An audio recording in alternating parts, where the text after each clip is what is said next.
June 6, 1944, 5:28 a.m. Atlantic Wall Fortress WN-72. Grenadier Heinrich Severloh peers through his machine gun sight at Omaha Beach. The tide is wrong. The weather is wrong. High Command said no invasion today. Then he sees them, hundreds of landing craft cutting through the morning surf. In 90 minutes, everything changes. The Wehrmacht's Atlantic Wall, 2 years in the making, meets the largest seaborne invasion in human history. What happens when you're the one being invaded? If you value documented World War II history like this, subscribe. It's the best way to support our work. Also comment from which city you're hearing this from. This script is researched and factual, using sources from German war diaries and Wehrmacht after-action reports. Now back to the story. You are Oberstleutnant Franz Gockel, manning Strong Point WN-74 at Omaha Beach. 5:30 a.m. Your bunker overlooks the killing field. 500 yards of open sand between high tide and the seawall. You've got one MG-42 machine gun, 3,000 rounds, and orders to hold until relieved. Through the morning mist, landing craft materialize like ghosts. First wave, 36 Higgins boats heading straight for your sector. Each boat carries 36 men. You do the math. Over 1,000 Americans coming at your position. 5:35 a.m. The boats hit the sandbar. Ramps drop. You squeeze the trigger. The MG-42 fires 850 rounds per minute. Your first burst cuts down 6 men before they reach knee-deep water. The Americans have nowhere to hide. No cover. Just open beach and your overlapping fields of fire. Company Commander Hauptmann Firking watches from his command bunker. He counts 12 boats disabled in the first 10 minutes. Bodies floating in the surf. The tide running red. But something's wrong with the plan. American destroyer fire is walking closer to your position. 5:40 a.m. A 5-inch shell takes out the bunker next to yours. Concrete chunks the size of coffins tumble down the cliff. Your telephone line to battalion goes dead. Radio static. You're cut off from command, but the Americans keep coming. Second wave. 40 more landing craft pushing through the wreckage of the first. 5:45 a.m. Wehrmacht Strong Point WN-73. Unteroffizier Heinz Severloh, Heinrich's brother, mans the anti-tank gun. He's got 3 rounds left. 3 Sherman tanks are grinding up the beach road, using the seawall for cover. Range, 200 meters. He fires. Direct hit. Tank number 1 stops, smoke pouring from the turret. 2 rounds left. Tank number 2 swings its 75mm gun toward his position. He fires again. Mississippi. The Sherman's return shot blows apart his gun shield. Shrapnel tears through his left arm. 1 round left, but the tank is already reversing behind the seawall. 6 a.m. The pattern becomes clear. American naval gunfire is systematic, precise. They're not just shooting at bunkers, they're cutting your communication lines. Phone cables severed. Radio antennas shattered. Each strong point fights alone. Oberleutnant Firking tries to coordinate from his command post, but he can only see his own sector. No word from strong points to the east. No word from strong points to the west. The Atlantic Wall is breaking into isolated fragments. You're still in WN-74. 6:05 a.m. Your MG-42 barrel is glowing red hot. You've fired 1,800 rounds in 35 minutes. The Americans are using the dead as cover, crawling forward behind corpses. Some are wounded, playing dead, then moving when you traverse to another target. A new tactic, they advance during your barrel changes. 40 seconds to swap a hot barrel for a cool one. 40 seconds when your gun is silent. They gain 10 meters each time. 6:15 a.m. American combat engineers reach the seawall. They're not attacking your bunker directly, they're placing charges on the wire obstacles. The explosions come in sequence. Bangalore torpedoes clearing paths through the mines. Your position is being isolated, cut off from mutual support. Through your gun sight, you see an American sergeant directing the engineers. Range, 150 meters. You fire a burst. He drops, but 3 more engineers keep working. 6:20 a.m. something changes in the American attack. The random, panicked rushes stop. Movement becomes coordinated. Fire and movement. One squad shoots while another advances. They're using the beach obstacles as cover, the steel hedgehogs and concrete tetrahedra that were supposed to stop them. Every piece of beach furniture becomes an American firing position.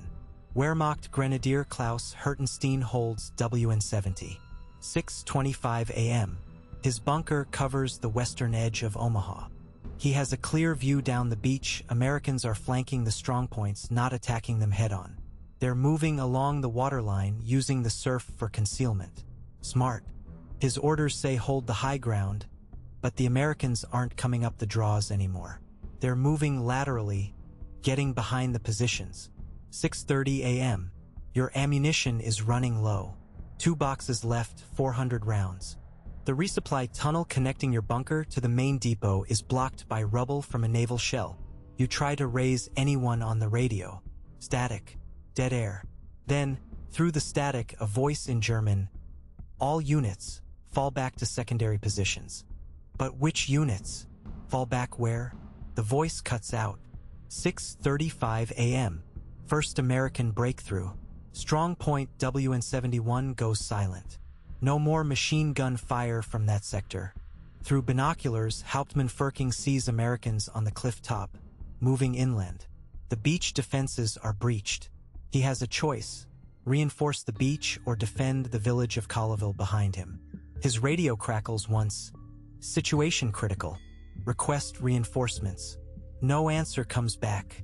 American Ranger units are climbing the cliffs between strong points. 6:40 a.m.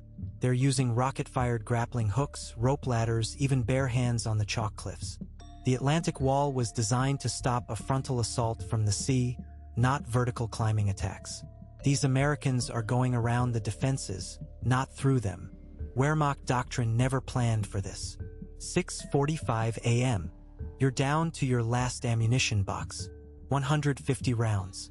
The Americans have reached the base of your bunker. You can hear them moving below. Boots on concrete, muffled voices, the metallic click of grenades being prepared. Your bunker was built to face seaward. The rear entrance has only a steel door and 2 men to guard it. Engineers are placing charges on that door. 6:50 a.m. The explosion blows the rear door off its hinges. Smoke and dust fill the bunker. You spin the machine gun around. It won't traverse far enough to cover the rear entrance. 2 American soldiers appear in the breach. You draw your Luger. 7 rounds. Range, 5 meters. You fire twice. 1 American drops. The other throws a grenade. You have 4 seconds to decide. Stay with the machine gun or run. You run. 6:52 a.m. Out the front embrasure, sliding down the cliff face on loose chalk and concrete chunks. Your uniform tears on the barbed wire. Behind you, the grenade detonates. Your position, your bunker, your machine gun, your sector is gone. Below on the beach, Americans are advancing inland in organized columns. The killing field is now their assembly area. 7 a.m. Wehrmacht strong point WN-68.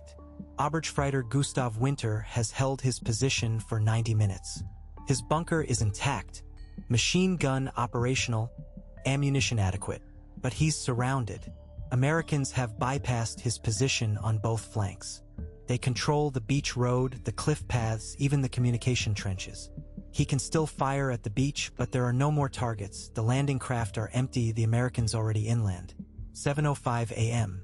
The last functioning strongpoint in your sector. WN-75. Feldwebel Hans Kohler reports by radio. American tanks on the coast road, moving east toward Port en Bessin. The beach assault is over. This is now a breakout. 6 Sherman tanks, infantry support, heading for your division's headquarters. Kohler has 1 Panzerfaust rocket. Range, 30 meters. The lead tank is 50 meters away and closing. 7:10 a.m. The Panzerfaust fires. Direct hit on the Sherman's track. The tank slews sideways, blocking the road. But 5 more tanks are pushing up from the beach. American infantry dismount and begin flanking Kohler's position. He destroys his radio, gathers his remaining ammunition, and prepares for close combat. Last transmission from WN-75. Position overrun. Fighting to the end. 7:15 a.m. You're retreating inland with survivors from 4 different strongpoints. 16 men total from positions that were supposed to hold 5 companies, 600 soldiers. Where are the others? Dead in the bunkers, captured on the beach, cut off and fighting alone. The Atlantic Wall held for exactly 90 minutes. Then it disintegrated like sand before the tide. Behind you, Omaha Beach is an American supply depot. Landing craft shuttle between the transports and the shore. Bulldozers push wreckage off the beach roads. Medical teams sort casualties on the sand where your machine gun nests used to fire. The killing field has become a lifeline. Everything you were told to prevent is happening. 7:25 a.m. American artillery begins falling on Colleyville. Not random harassment fire, precise, coordinated strikes on the German positions you're retreating toward. Forward observers are already inland, calling targets back to the naval guns. The Americans didn't just break through your beach defenses, they turned them around. Your own strong points are now observation posts for American spotters. You reach the village church at 7:30 a.m. Hauptmann Firking is there with 47 men, all that remains of the 700-man garrison that defended this sector. He's on the radio with regiment, reporting the breakthrough. American forces estimated at 2,000 men, 12 tanks, unknown number of artillery pieces already landed and operational. Request immediate counterattack to restore the Atlantic Wall. The reply comes back at 7:35 a.m. No reserves available. Conduct fighting withdrawal to prepared positions. There are no prepared positions. The Atlantic Wall was the prepared position. Everything behind it was just countryside, villages, and roads leading to Germany. 7:40 a.m. American P-47 fighter planes appear overhead. They're not bombing. They're strafing the roads leading inland from the beach, cutting off your retreat routes. The planes circle like hawks, picking off anything that moves on the roads. You're caught between the advancing Americans on the beach and the fighter planes controlling the roads inland. Feldwebel Kohler appears at 7:45 a.m., uniform torn, face blackened with cordite. He's the sole survivor from WN-75. They didn't just attack the beach, he reports. Paratroopers landed behind us during the night. Americans are already in Saint-Mire-Église. We're surrounded. 7:50 a.m. The church bells of Colleyville ring 8 times. But the Americans are already moving beyond the beach. Tank columns push inland toward Bayou. Infantry squads secure the crossroads at Saint-Laurent-sur-Mer. The Wehrmacht's communication network is shattered. Field telephone cables cut by naval gunfire. Radio stations destroyed by airstrikes. Each German unit fights blind, unaware of what's happening 50 meters away. Oberst Fritz Ziegelmann commands the 352nd Infantry Division from his bunker near Bayou. 7:55 a.m. His situation map shows red pins, American breakthroughs, spreading like infection across the coastline. Gold Beach, British forces advancing on Arromanches. Juno Beach, Canadians pushing toward Cannes. Sword Beach, British airborne holding the Orne bridges. Omaha is just one piece of a massive puzzle, and every piece is turning red. 8 a.m. The reserve mobilization begins. But Wehrmacht reserves are scattered across Normandy, held back by Hitler's personal orders. No unit can move without approval from the Wolf's Lair in East Prussia. General Marx tries to reach Hitler's headquarters by radio. Static. Field Marshal Rommel is in Germany celebrating his wife's birthday. General von Rundstedt is at his chateau near Paris, 4 hours away by car. The men who can authorize a counterattack are nowhere near the battle. Kampfgruppe Meyer receives movement orders at 8:05 a.m. 12 Panzer IV tanks, 2 companies of Panzer Grenadiers, destination, Omaha Beach. But American P-47 Thunderbolts control the skies. The tank column moves cross-country, avoiding roads, hiding in forests between air attacks. Estimated time to reach the beach, 4 hours. By then, American engineers will have unloaded a complete armored division. You're still retreating through Colleville at 8:10 a.m. The village is under American artillery fire, 155mm shells dropping every 30 seconds. Each explosion throws chunks of stone and mortar into the air. The medieval church, 800 years old, loses its bell tower to a direct hit. Debris rains down on your retreat route. 47 men entered the village. 32 are still walking. 8:15 a.m. Wehrmacht Lieutenant Bernhard Firking, the captain's younger brother, holds a roadblock on the Bayou Highway with 1 anti-tank gun and 15 men. American Sherman tanks are advancing in column formation. Lead tank, M4A1, 75mm gun, range 400 meters. His PAK-40 anti-tank gun has armor-piercing rounds rated to penetrate 80mm of steel at 500 meters. Should be adequate. Should be. He fires. Direct hit on the Sherman's front slope. The shell bounces off like a stone skipping on water. American armor is thicker than intelligence reports claimed. The Sherman's return shot destroys his gun shield. Splinters of steel and concrete shred 2 of his men. Remaining ammunition, 4 rounds. Remaining crew, 3 men. Approaching tanks, 6 Shermans and unknown infantry support. 8:20 a.m. The German artillery finally responds. Battery position near Point Du Hoc opens fire on the American landing craft. But the guns are firing blind, no forward observers, no aerial reconnaissance, no communication with the beach defenders. Shells fall randomly in the surf, hitting empty water where the landing craft were 30 minutes ago. The Americans have moved inland. The artillery is shooting at ghosts. Hauptmann Firking attempts radio contact with his battalion at 8:25 a.m. The radio crackles once, then dies. American counter-battery fire has located his position using radio direction finding. Within minutes, naval shells begin falling around the church.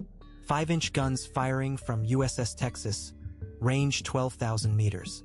Each shell weighs 54 pounds and carries enough explosive to level a house. The bombardment is precise, methodical, overwhelming. 8:30 a.m. Private Werner Pluskat mans an observation post on the cliffs west of Omaha. Through binoculars, he counts the American invasion fleet. Transport ships extending to the horizon. Landing craft shuttling between ship and shore like ants carrying food. Destroyers providing fire support, their guns flashing every few seconds. He tries to count the vessels but gives up at 200. The entire American Navy is here. He reports by radio. His report reaches Oberst Ziegelmann at 8:35 a.m. The colonel updates his situation map. American forces ashore, estimated 15,000 men. German reserves committed 0. Luftwaffe sortie, 0. Kriegsmarine response, 0. The Wehrmacht is fighting alone, unit by unit, bunker by bunker, while the American war machine lands at leisure on the Norman beaches. 8:40 a.m. You reach the secondary defense line, a series of trenches and machine gun nests dug into the Bocage countryside behind Colleville. 32 survivors from 7 different strongpoints. Feldwebel Kohler distributes the remaining ammunition. 6 magazines per man, 2 hand grenades each, no anti-tank weapons. The Americans will arrive with tanks, artillery support, and close air support. You have rifles and determination. American infantry appears at 8:45 a.m., advancing through the hedgerows using tactics the Wehrmacht hasn't seen before. Tank infantry coordination. Combat engineers clearing obstacles with Bangalore torpedoes and flamethrowers. Artillery forward observers calling fire missions directly to naval guns offshore. This isn't the random, chaotic assault the German defenders expected. This is systematic, professional warfare. The first Sherman tank crashes through the hedgerow at 8:50 a.m. Behind it, American infantry in extended line formation, moving with disciplined fire and movement. No wild charges. No panique. They advance like clockwork, each squad covering the next, each man knowing his role. Wehrmacht training emphasized individual heroism and small unit tactics. American training emphasized teamwork and overwhelming firepower. 8:55 a.m. Lieutenant Firking's roadblock is overrun. His PAK-40 gun lies twisted and smoking beside the highway. Of his 15 men, 4 are dead, 6 are wounded, 5 are missing. He retreats toward Bayeux with a machine pistol and 32 rounds. The American advance continues without pause. Tanks and infantry moving inland at walking speed, consolidating each position before advancing to the next. 9 a.m. 90 minutes since the first landing craft touched the beach. American forces control 3 miles of Norman coastline, 6 villages, and all the roads leading inland from Omaha Beach. Wehrmacht casualties in this sector: approximately 400 killed, 200 wounded, 150 captured or missing. American casualties: estimated 800 killed, 2,000 wounded. The ratio is brutal, but the Americans can replace their losses. The Wehrmacht cannot. The Luftwaffe finally appears at 9:05 a.m. 2 Focke-Wulf 190 fighters strafe the beach, making single passes before disappearing back toward their bases in northern France. They inflict minimal damage and lose 1 aircraft to American anti-aircraft fire. The pilot, Lieutenant Hans Dortmann, bails out over Corentin and spends the rest of the war in American captivity. His last combat report: thousands of enemy vessels, impossible to count. Recommend immediate reinforcement. 9:10 a.m. You're in full retreat now, moving cross-country toward the river defense line. American artillery follows your movement, shells dropping 50 meters behind your column. Forward observers are tracking your withdrawal from the Omaha Beach positions, calling coordinates back to the naval guns. Every step inland is observed, measured, targeted. There is nowhere to hide from American firepower. Kampfgruppe Meyer finally receives clearance to advance at 9:15 a.m. But the tank column is under constant air attack. American P-47 fighters circle overhead like vultures, diving to strafe any vehicle that moves on the roads. Tank Commander Oberleutnant Klaus Meyer loses 3 Panzer IVs to rocket attacks in the first 15 minutes of movement. His remaining 9 tanks continue cross-country, averaging 2 kilometers per hour through the Norman bocage. 9:20 a.m. The pattern is clear across the entire invasion front. German beach defenses have collapsed. Reserve formations are pinned down by air attacks. Communication networks are destroyed. Command and control has broken down to the company level. Individual Wehrmacht units fight heroically but accomplish nothing. The Americans land, reorganize, and advance with mechanical precision. 9:25 a.m. Oberst Ziegelmann receives a radio message from Army Group B headquarters. Situation report requested. Status of Atlantic Wall defenses. His reply is brief: Atlantic Wall breached. American forces advancing inland. Request immediate reinforcement. The response comes back within minutes. Reinforcement not available. Hold present positions. What present positions? The Americans control the beach, the roads, and the sky. But here's what the histories don't tell you. In Sector WN72, Heinrich Severlohe's bunker, American engineers found 12,000 empty cartridge cases. 1 machine gunner, 90 minutes, 12,000 rounds fired at point-blank range into advancing infantry. The Americans later calculated he inflicted over 2,000 casualties single-handed. They called him the Beast of Omaha Beach. The bunker itself tells the complete story. Concrete walls 2 meters thick. Steel embrasures angled to provide overlapping fields of fire. Underground ammunition storage connected by tunnels. Sleeping quarters for 12 men. Ventilation systems, communication equipment, even a small kitchen. This wasn't just a machine gun nest, it was a fortress designed to fight for weeks without resupply. But it fell in 90 minutes because it fought alone. Severlohe survived the war. In 1964, he returned to Normandy and met David Silva, an American veteran who had been in the first wave at Omaha. Silva had taken shrapnel from Severlohe's machine gun. They shook hands on the beach where they had tried to kill each other 20 years before. Severlohe's final words about D-Day: "We were young. We followed orders. The beach remembers everything."